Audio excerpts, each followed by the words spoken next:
Good morning, beautiful people. Welcome to the first official jam-packed day of this conference.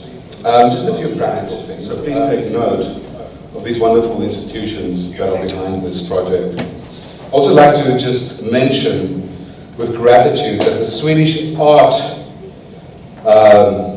Council came on board very recently, and they are here apparently, according to Frederick.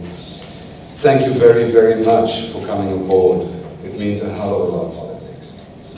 So without further ado, I'd like to welcome our keynote speaker, Meriam Bousselemi, to the podium. Thank you, Meriam.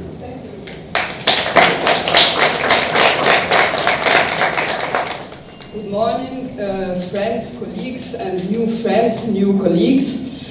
Actually, as you can see in the program, normally another colleague from Morocco, the French-Moroccan writer Zineb El Ghazaoui, a journalist and writer, was supposed to be here to give the keynote speech. And due to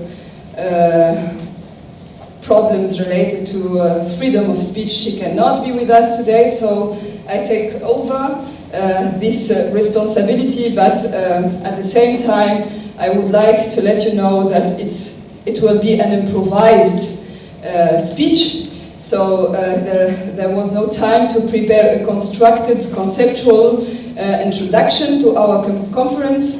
But I am here to think out loud with you and to try to figure out why we are here and what are the purpose, the driving purpose of our conference, and what are the goals or the aims of our coming together. So I ask for your tolerance, but I ask as well for your co-thinking, co-building, co-questioning together our presence today in Cape Town.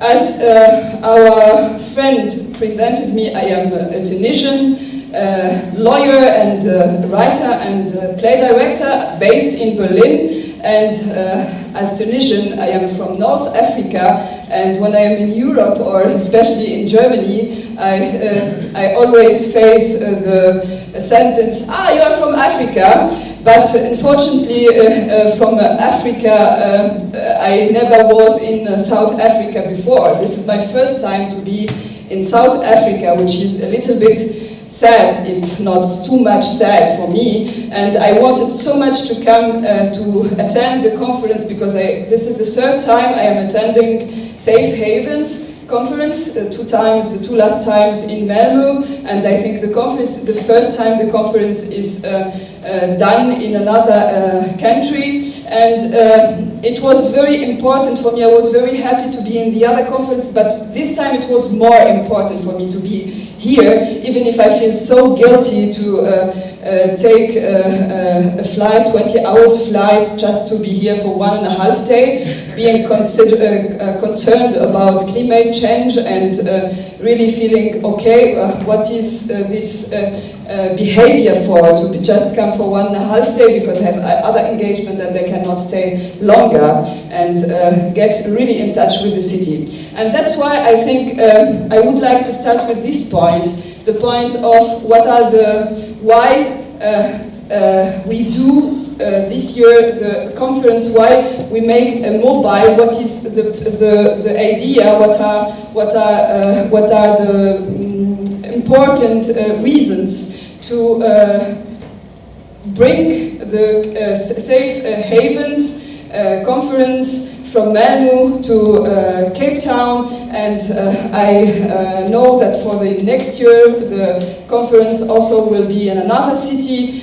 So I would like to think about Pablo Neruda. Pablo Neruda, a poet who wrote a book, a very interesting book called the Book of Questions. And in the Book of Questions, Pablo Neruda says or asks if it is it bad to live without hell? And I would like to quote Pablo Neruda and start from his questioning, from his idea: isn't it bad to start a conference, a coming together with old and new colleagues in another new context without asking some questions? So please, let's start this meeting by figuring out why we are here, what are our important, or what are the fights, what are the ideas, what are the principles that bring us together, and to which point we would like to come at the end. I would like as well, as a first question, as I said, maybe for the organizers, if we can have an input later, also for the workshop leaders or workshop moderator, to figure out what are their questioning, or what their questions or their aims to be part of this conference.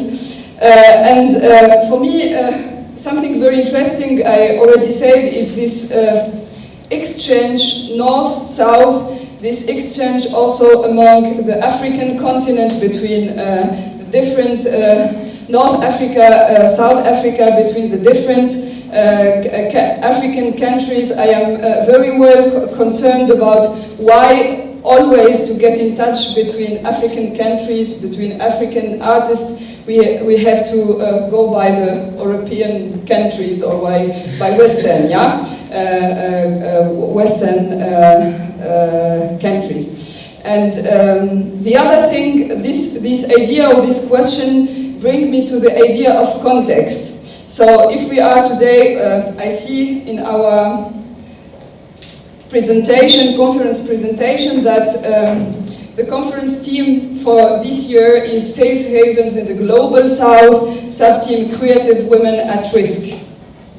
And I ask myself why today we choose in Cape Town to talk about female artists or creative women at risk. What that means, and how can we define the statue and the representation of creative women at risk? What does that mean? What does that mean in a real situation, or in fact in our countries, in the African continent, with the different contexts, of course, different contexts of different political situation, economical situation, and how this statue is lived by creative women here in our different African context, and how as well this representation of this creative women at risk is approached, or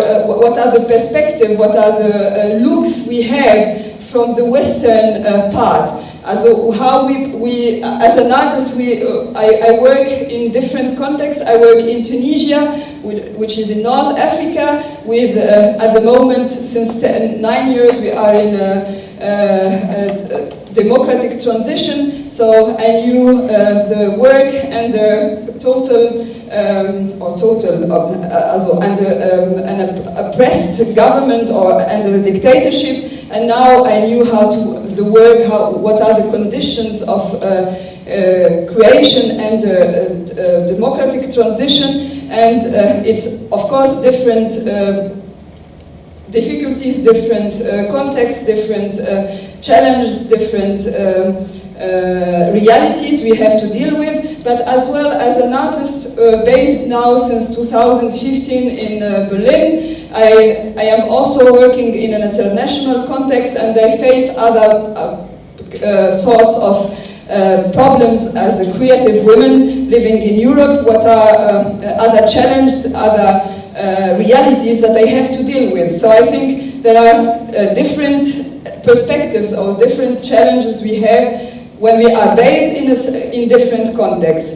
And I would like to share with you a very short story I read somewhere in a book, philosophical book, about which can remember me or inspire you about this idea of the context, or this idea of how our knowledge of the things, or our prejudgments, our preconception of the things can really make us very narrow in our perspectives. It's the story of a printer who inherited the print of his father, and he had really not a very easy relationship, let's say, to his father. Like all of us, I think we have always a conflictual relationships to the father. And when he took over this print, the print shop, he was making some new order in the office, and he found how to say, among the things of his father, he found a little box with a stick on this box with a mention, don't open. And for a long time he took this box and he said, okay, this was the wish of my father, I don't have to open it, so I will put it somewhere. But this box that he couldn't open to just respect the wish of his father became his nightmare. Day long, night long, he is thinking about what is in this box. For sure in this box there are information he wanted to tell me, there are things, secrets that I don't know, realities that can change my life, what is in this box, but at the same time he couldn't step over and go and open this box. And one day he decided to kill the father again, and to open this box to see what is in this box. And when he opened this box, he just found stickers, an amount of stickers with the mention, don't open. So for 10 years or 15 years he was just living with an idea that in this box there is something that maybe can change his life, or he has his appreciation or his perspective about this, what is in this box, but he never did the act to just open it and to discover it was just stickers with the same announcement. So this idea of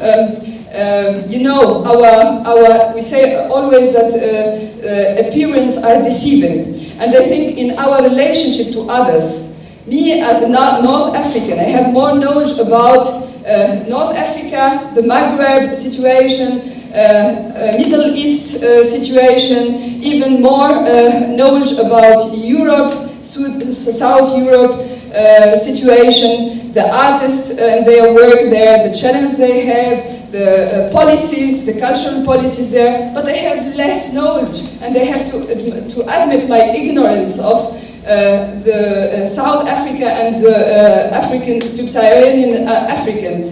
And my question also, when I think about this very interesting point, to bring us from one Ort, yes, auf Deutsch, nein. Also to bring us from one space, one context, the Malmö context. During these 2 years I met new artists that I didn't know, from Norway, from Scandinavian artists, another context. I learned something about also this idea to create a certain sustainability, so we don't come for 1 year and then it's finished. No, but the second year we go to another themes, we deepen our research, we meet other people, but we also keep the contact with other colleagues. And in the third year we go to another context and we see other contexts, we meet with other artists and we change our perspectives. This is very important, and I think I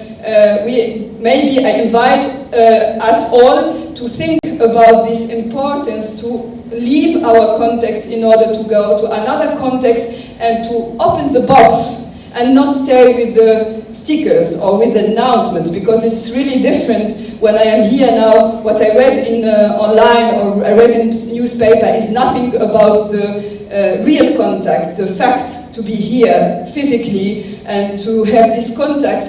And I would like to start with maybe some stories from my first day arriving here, the 3-4 stories I had. already. So first I met some colleagues and we started to talk about how your fight for freedom is going on. I don't know if my colleague with whom I met yesterday is here or not. I think no, but it was the first question to tell me, are you here too because you feel that you don't have enough right and enough possibility to express yourself? And then we started to talk or to discuss a little bit, like waiting for the bus, what means freedom for us, and what means freedom for me and freedom for him, and can we test what how much we are free or not? And I would like to ask you as well, how is your fight for freedom going on? Do you feel that you are making progress in your everyday life, liberating yourself and liberating the world? What are you bringing to the world in order to make this freedom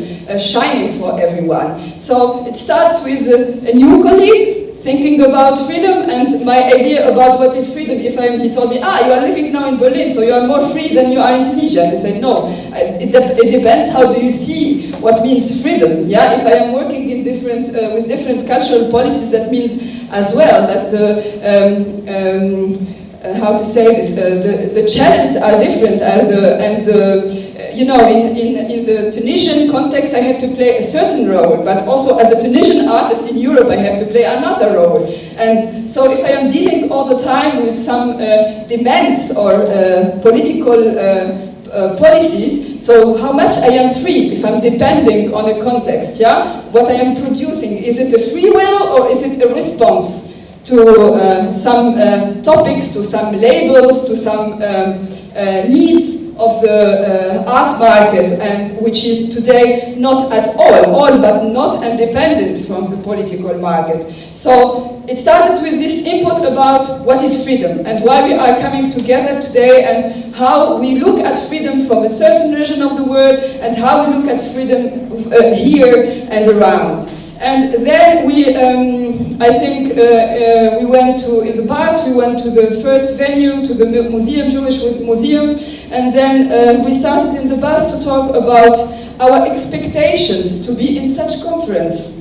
And I had a discussion with two colleagues, two musicians, and we were discussing about how is our work as artists is going on, and how our expectations all the time to make a change, that these conferences can bring us some change in our daily work as artists, how we are received, how we are programmed, how we are paid, how we are presented.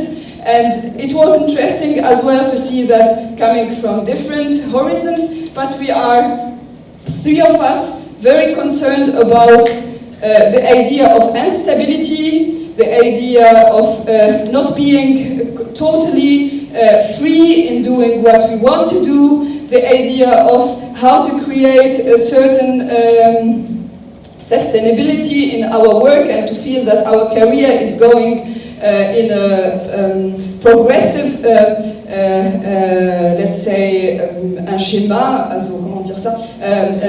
Yeah, scheme, thank you.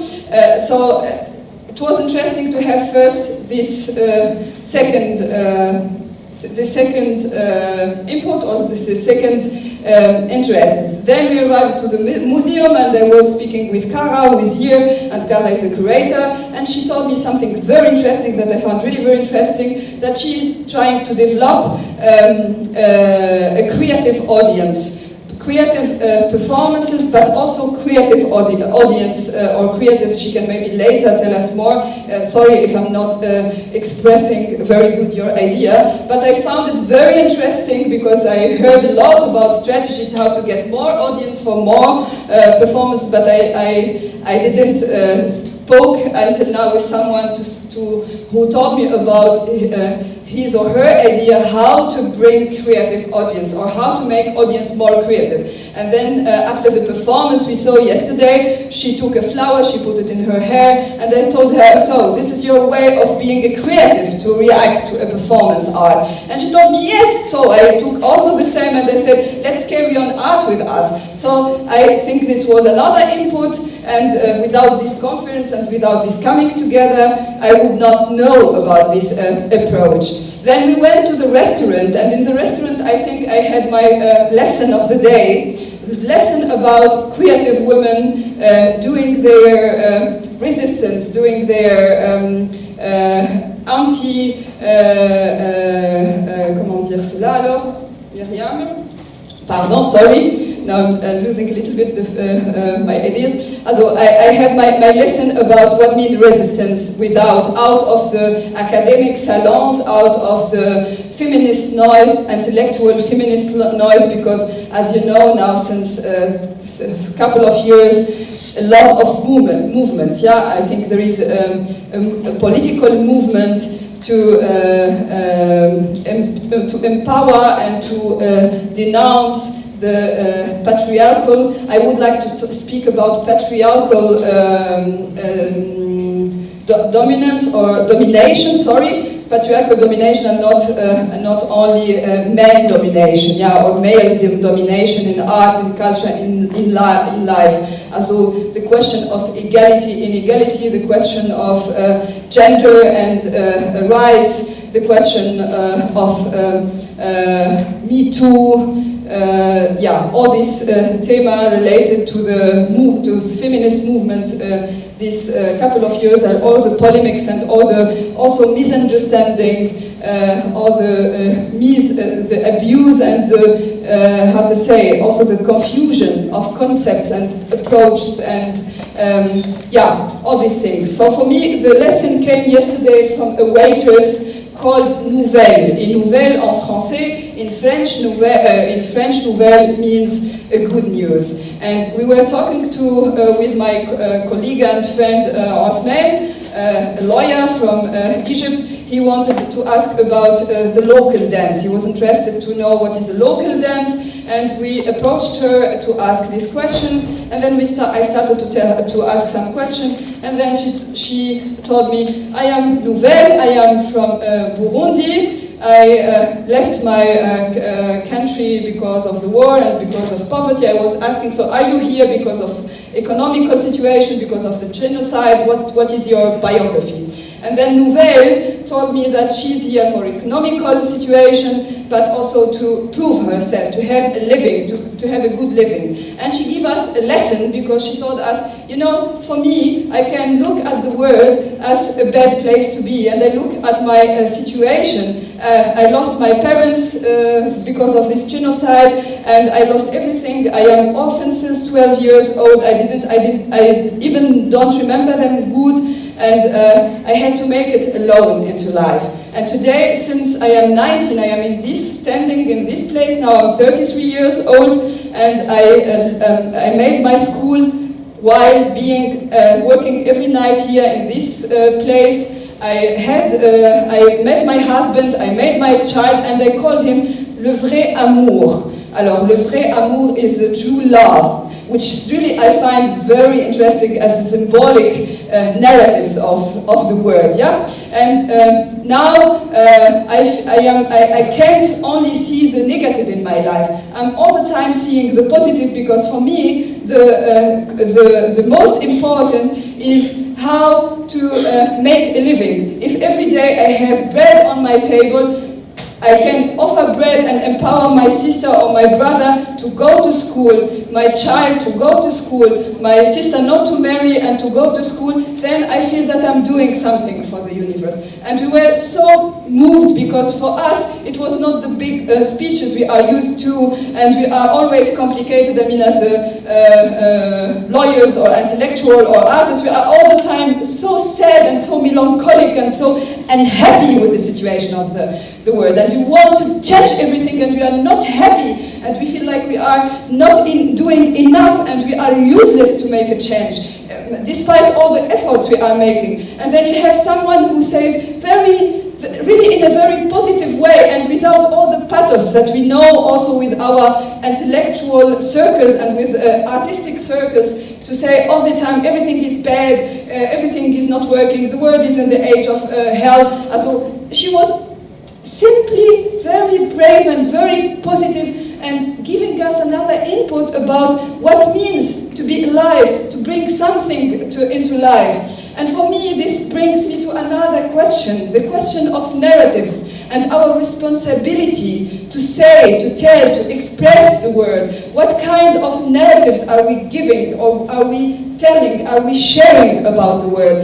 And this narratives brings me to the another writer, African writer, the Nigerian Chimamanda Ngozi Adichie. Thank you very much. You know her, and you can pronounce better than me. I'm ashamed. So that brings me to her idea about the single story and how it is dangerous to stay always in our boxes and to see or to share only these narratives. In Africa, people are dying of hunger and AIDS, and there are good animals, and you can go for shopping and have some good shopping wax and very beautiful African tissues. But and in Europe, it's paradise. Lucky artists who immigrate, and they have everything, and they don't have any problems. They get all the money to work, to do whatever they want. They have absolute freedom, which is all lies, of course. I mean, these single narratives of the world are also barriers, are also these walls which are not bringing us to the point to make this change come true. So, I think also this is, for me, it's 1.5 days, and I feel very, very, really sorry for climate change, and I feel really guilty about this, but at the same time, look, in even not 1 day, half a day, I learned all these stories that I could not do if I'm staying in Berlin in my office and working. So please, let's think about this important coming together as a chance to reach and to challenge and to shift our look at the world, our look at our context, where and how and what we are making in this in our daily life. Also, I would like maybe after narratives a little bit to go to another topic which is related to narratives. And normally I have, okay, I forgot to make a chronometer, so I don't know if I am good at time or not. You can also stop me, the organizers. Yeah, I'm sorry. 5. Okay, then I would like to finish with something related to language, because I think narratives are also related to language. We cannot, without language, without words. Words are our connection. Words shape our words, words and worlds. So without language, there is other communication, of course, but language is a very powerful tool to build the world, to build narratives, to build policies, but also a tool of manipulation, for manipulation. So, if I think I would like to come back to the topic that we are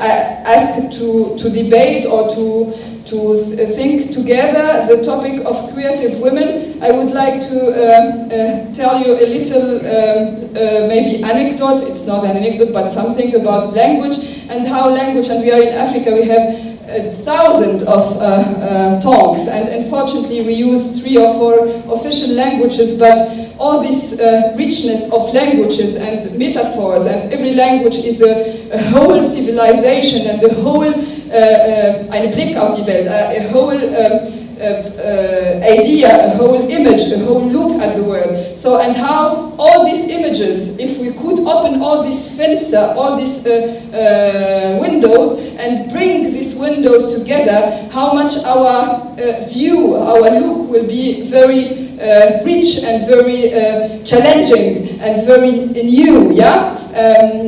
In Tunisia, you know, with the democratic translation, with the democratic transition, we had, of course, a big movement, a big feminist movement or women movement, especially creative women, intellectual academia. Also, this is one of the things that we have to think about it as well. The context, the social classes, where is the fight going on, who is taking profit of this fight and the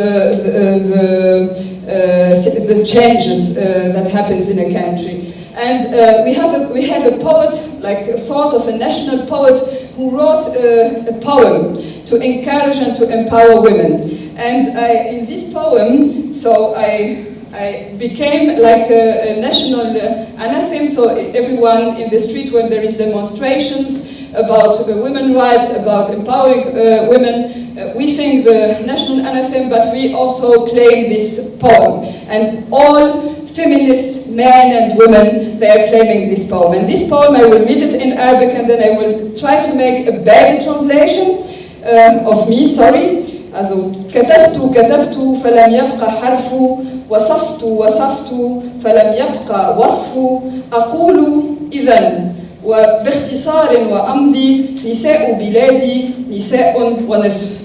Also, and the poet is called Mohammed Sghair Ahmed. I wrote and wrote, but no letter is enough. I described and described, but no adjective is enough. I say shortly and pass, the women of my country are 1.5. The women of my country are 1.5. The women of my country are 1.5. And then it became a slogan. All the women singing, the women of my country are 1.5. And for me, I mean, I like poetry and I like also the poetry of Sghair Ahmed, but this verse made me like, what that means, 1 woman and a half. It's again like this comparison or this binary perspective of the language about what is male-female. And we see that the language, like 1.5, because in the Islam, the women women just inherit 2 parts, the men inherit 2 parts of the women. So there is this, the man is in comparison with the women is always in a better position, in a powerful position. So also in the poetry, even if he wanted really to empower women, he thought like making it very strong to say she's not just 1 woman, but a woman and a half. Then we have a very clever Muslim,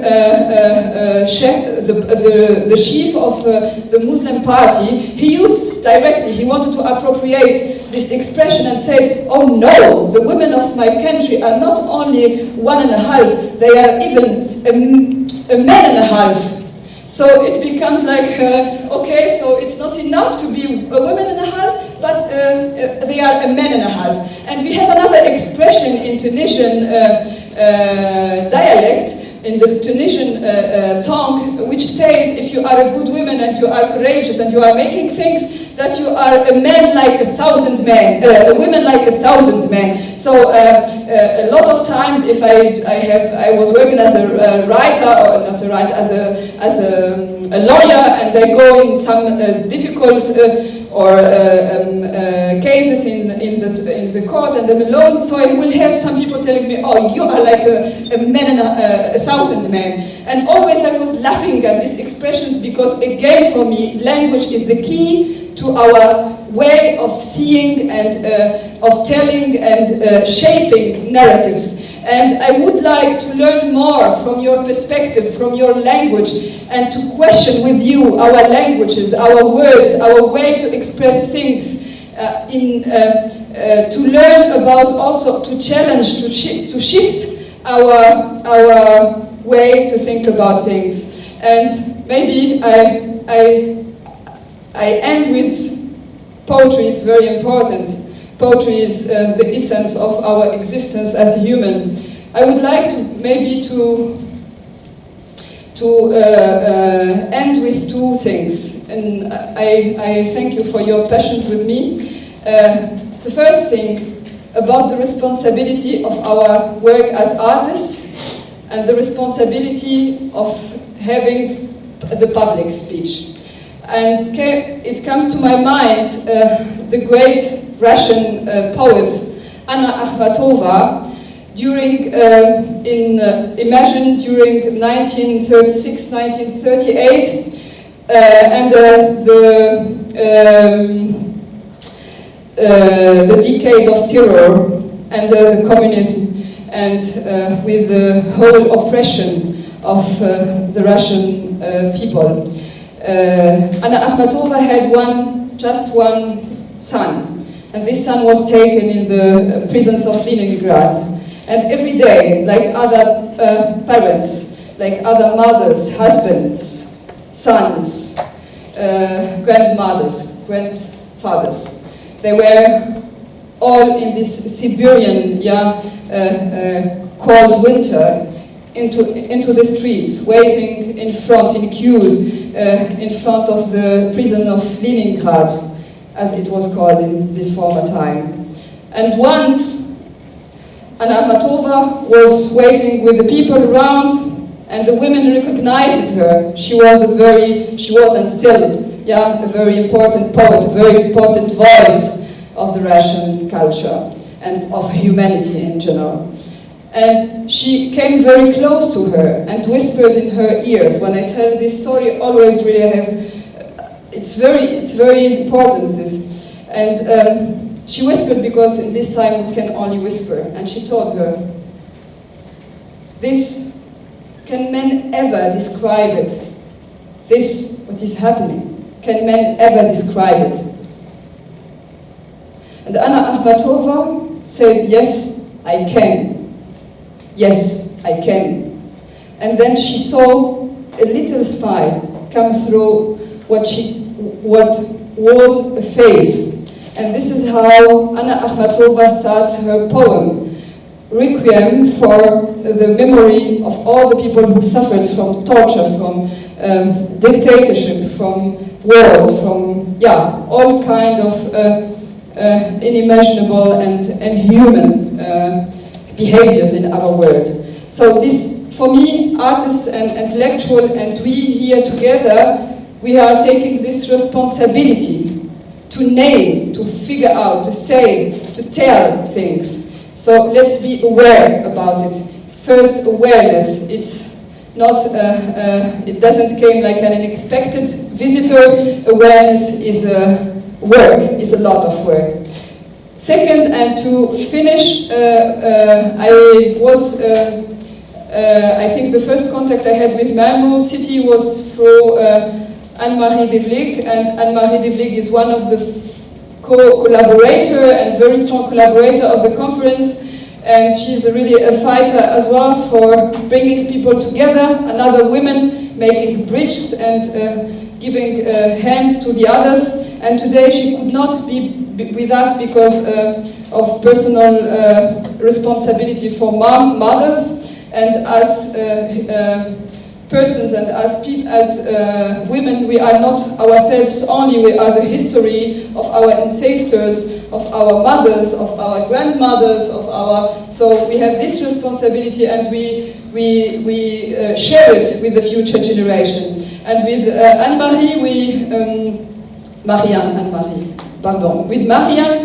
I like poetry, and we always share poetry. And before I come to Cape Town, the last poem we shared is a poem by Maya Angelou, which is called I Still Rise, and I would like to read just the little 4 lines. Still I rise, Maya Angelou.